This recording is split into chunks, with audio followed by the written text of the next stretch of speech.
Assalamualaikum warahmatullahi wabarakatuh. Waalaikumsalam. Alhamdulillah pemirsa, pagi hari ini kembali kita ketemu lagi di acara kesayangan kita. Barakallah, hidup semakin berkah. Amin. Dan bersama Ustadz Subki kita akan membahas tema tentang sukses tak kenal usia.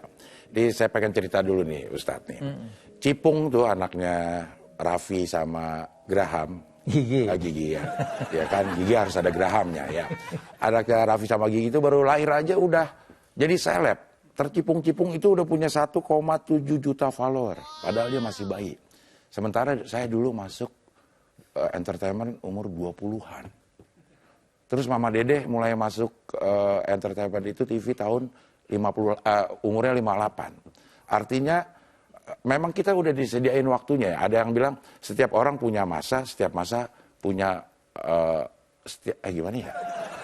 Ya. Setiap orang punya masa, setiap masa punya orangnya. Jadi ada kadarnya masing-masing. Tapi kadang-kadang kita suka nggak sabar tuh Ustaz. Nggak sabar sama orang, kayaknya kita udah berusaha semaksimal mungkin, dia kok baru masuk udah segitu meledaknya. Nah, gimana sih supaya kita bisa mengatur hati yang seperti itu Ustaz? Iya, mungkin bismillah, alhamdulillah, wassalatu wassalamu ala sayyidina rasulillah, amma ba'du. Kita awali dengan surat yang kalau Ramadan kemarin kita sering baca dalam witir ya. A'udzubillahi minasyaitonir rajim. Bismillahirrahmanirrahim. Sabbihisma rabbikal a'la alladzi khalaqa fasawwa walladzi qaddara fahada. Jadi pas walladzi qaddara fahada, dan dia Allah Subhanahu wa taala yang menentukan kadarnya, menentukan takdirnya. Ya karena ya kayak tadi kan, ada yang lahir aja udah jadi anak sultan gitu kan. Dan siapa juga yang kemudian bisa memilih dia akan lahir dari anak siapa. Mungkin kita kalau bisa milih, kita juga request ya kan, jadi anak raja mana kayak gitu kan. Kalau saya request jadi anaknya Raffi, masa saya lebih tua dari Raffi? Ya nggak bisa juga ya. Jadi gitu. Gimana supaya ya emang kita ini udah ada kadarnya, tapi kan kadang-kadang kita ngeliat kenyataan sehari-hari juga kayaknya ngiri juga Ustaz ngeliat.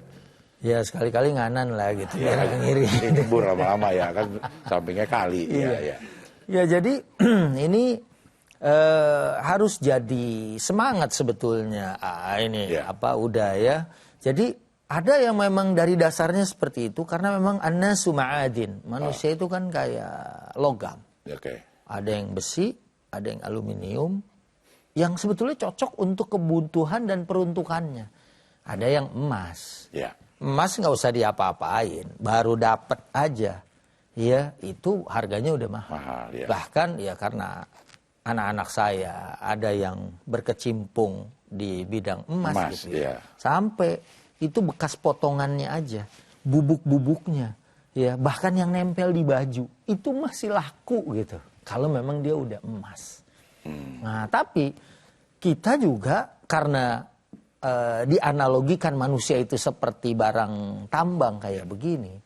Ya, kalau yang besi mungkin dia ngejar volume dong. Kalau satu kontainer kan mahal juga dia, gitu kan. Kalau emasnya cuma sedikit. Jadi kita tahu posisi kita di mana, kemudian kita bisa mengejar itu untuk mencari kesuksesan. Karena memang kan kita memang diperintahkan di dunia ini untuk fastabiqul khairat, berlomba-lomba dalam kebaikan.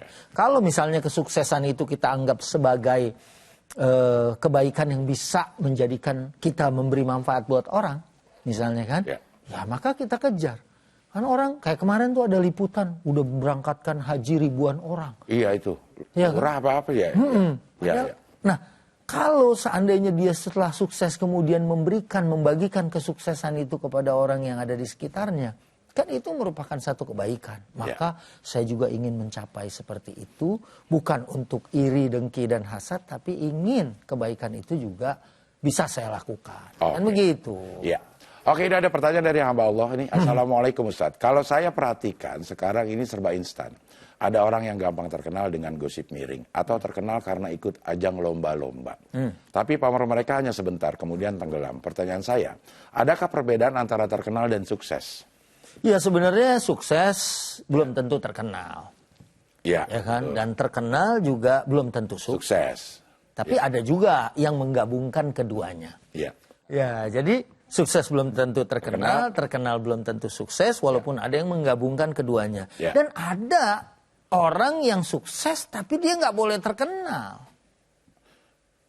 Siapa? Intelijen misalnya kan. Oh iya. Kadang-kadang kan gitu, udah nyaru bagus-bagus, nggak taunya senjatanya keluar gitu. Iya. Jadi kan ketahuan juga dia kerjaannya Intel. Itu di depan tadi Gitu. ada yang pakai seragam ngaku Intel. Oh, Intel kok pakai seragam? Iya. Lagi libur.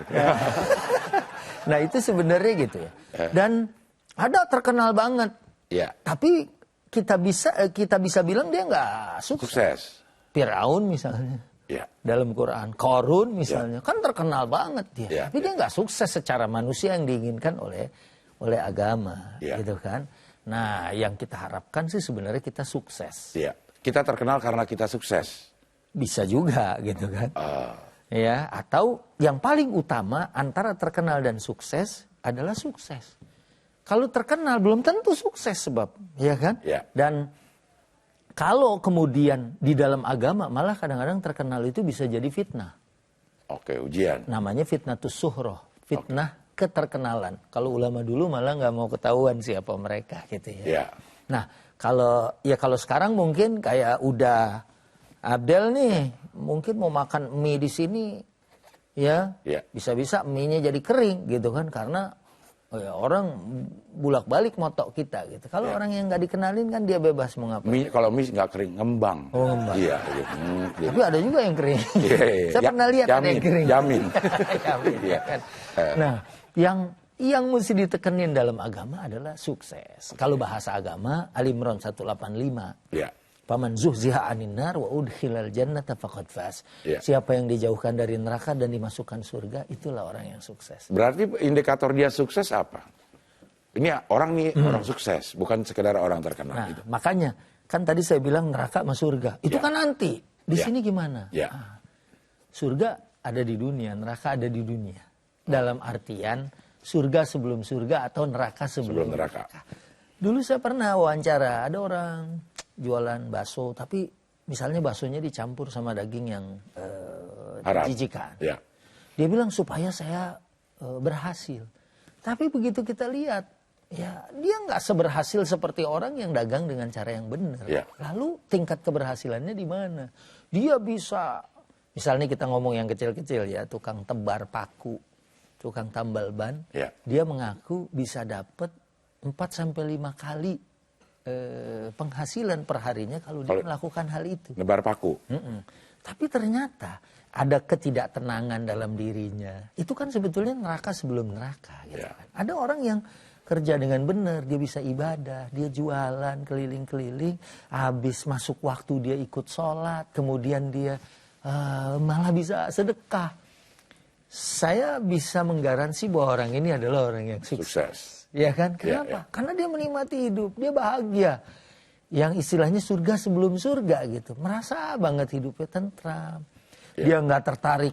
Maksudnya pengen mungkin dia jadi orang kaya, bisa berhaji dan lain sebagainya. Tapi selama itu belum datang pada dirinya, yang mungkin dia kerjain aja. Ya. Habis subuh, dia duduk. Habis itu zikir. Habis itu sholat isyraq. Itu pahalanya sama dengan haji dan umroh. Kadang kan orang menuntut, kenapa saya nggak dikasih rezeki, saya nggak bisa haji. Ngapain jauh-jauh? Apa yang bisa ente kerjain dan kemudian itu memberikan ketenangan dan ketentraman hidup, Ya. itu adalah sesungguhnya kesuksesan. Suksesan. Oh.